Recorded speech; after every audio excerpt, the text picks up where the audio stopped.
Hey, what's up guys? It's the Bubble Boy here, wishing you a very good morning and a welcome to my new YouTube channel.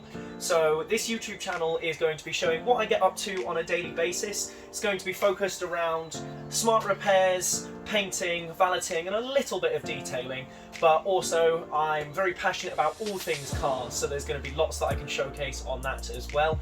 And I'm also very passionate about music, golf and my dogs, so I'm sure those will all make an appearance at some point as well. Today we are doing a smart repair on the loading lip and a little bit of the bumper here on this Jaguar E-Pace. Absolutely gorgeous vehicle, so let's jump right in and start the process.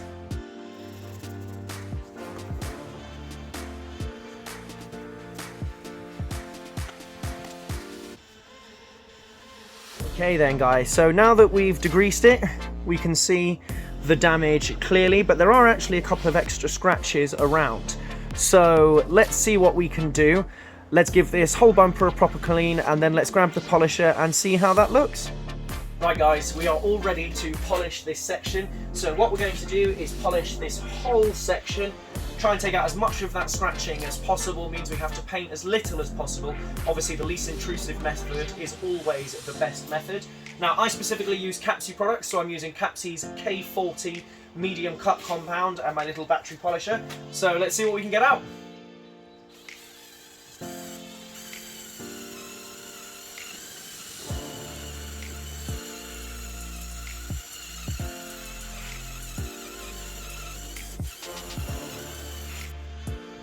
Right, here we are then guys, so now we can have a proper good look at our damage.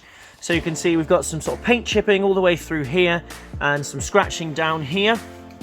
Now we've also got this scratch here and a little one here.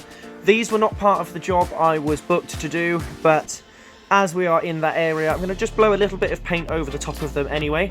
So the next part of the process will be rectifying this damage, so let's get that sorted now. Right guys, so to prep for rectifying the damage, the first thing I like to do is actually mask off the area. I don't want to be getting any scratching any further than I need to. As I said, the less intrusive method that you can do this with, for smart repairs certainly, is always going to be the best method in my opinion.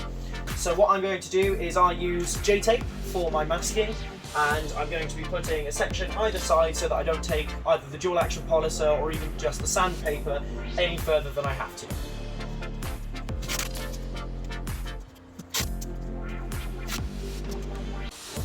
So now that we've got it all masked out and all ready to sand, let's get sanding.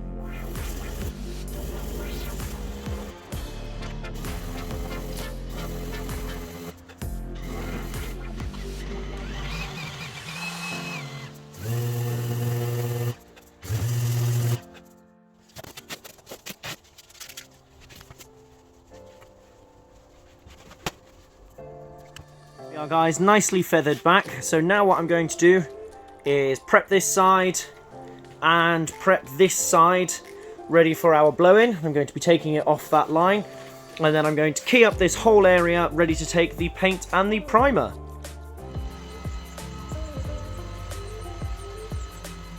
As you can see, I've now got this nice matte area, so that's what's going to take my lacquer blend. So now let's key up the rest of the panel.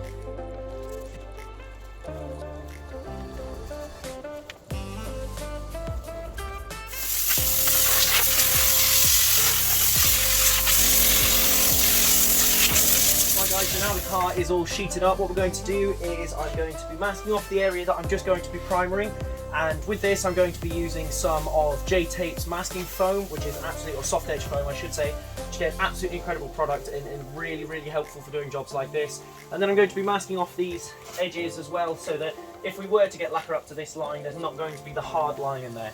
Although we prepped with 3000 grit and I've masked over the prepped area, it's going to give us an unnecessary edge to polish down, so I'm going to make sure that I soft edge those off, and then when we come to the painting section I'm going to paper over those as well to make sure again that there's no overspray there. So let's get to it.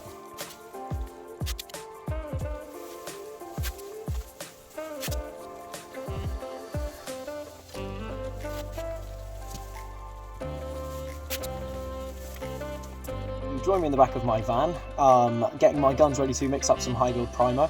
Now, I like to run my primer through a gun, and I specifically use Sagola guns. So for this, I'm using my Classic Pro XD 1.8, which is a dedicated primer gun. It's got the right sort of nozzle width, needle size, that sort of thing, to be able to get the very best out of the primer. So let's mix them up and let's get on the car. Right then guys, that's it all primered and built up. You can see I've kept away from the edges at the side, but here we've gone pretty close to the foam edging. So what we're going to do is grab some 500 grit. We're going to flat this all down. What you want to be looking for is those rings that will still be there, disappear as you sand them away. As primer builds, it tends to build equally. So if you have low points, they will stay low, but then as you flat around the edges, you will make it all flat again. So let's crack on.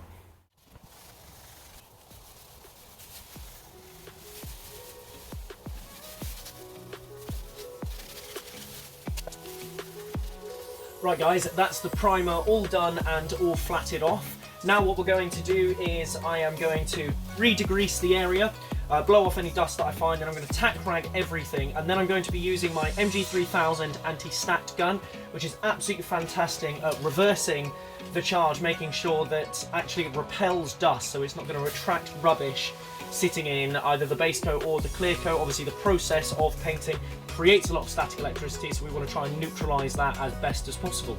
Let's get into it.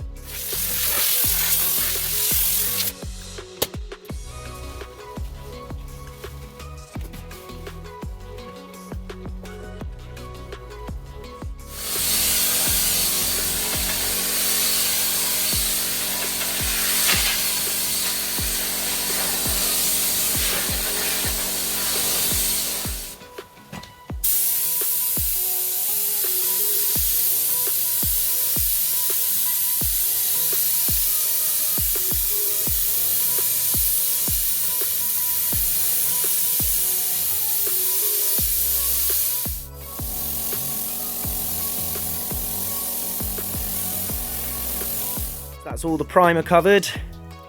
No obvious blend. We can see that we've got no paint up to our edge. So now we're going to crack on with the clear coat.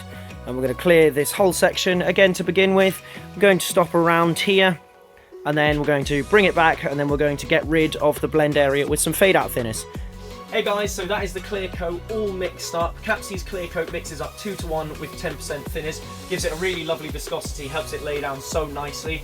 Using my Sagola Mini Xtreme, this time as a 1.2 with the EPA air cap. It's going to give us a nice fan, but also it's perfect for smart repairs. What I love so much about these guns is how usable they are.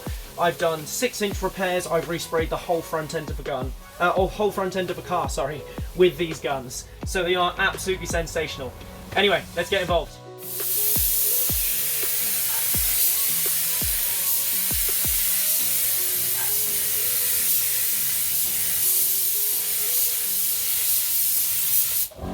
Very quickly guys, that's the first coat done. I'm just letting it go tacky.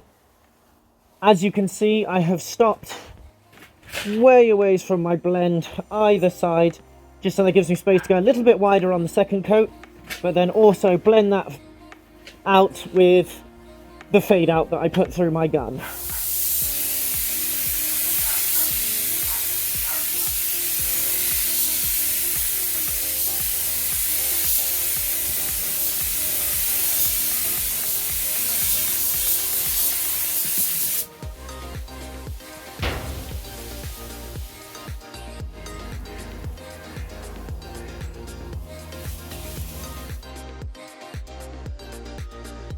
So there we are, it is all finished. I'm just going to sort out the blends now. So I'm going to run some 2000 grit wet over the top of it, and then a 3000 grit Abralon disc like we did at the start over the top of it.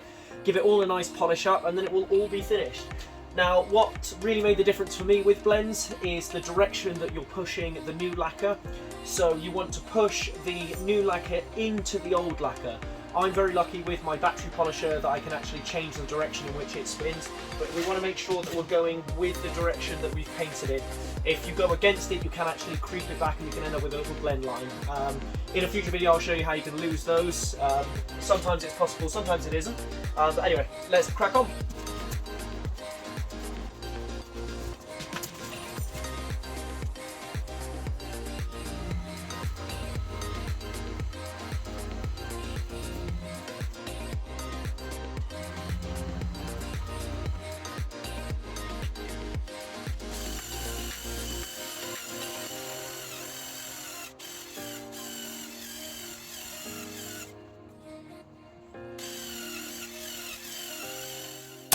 all done, all sorted, ready to give back.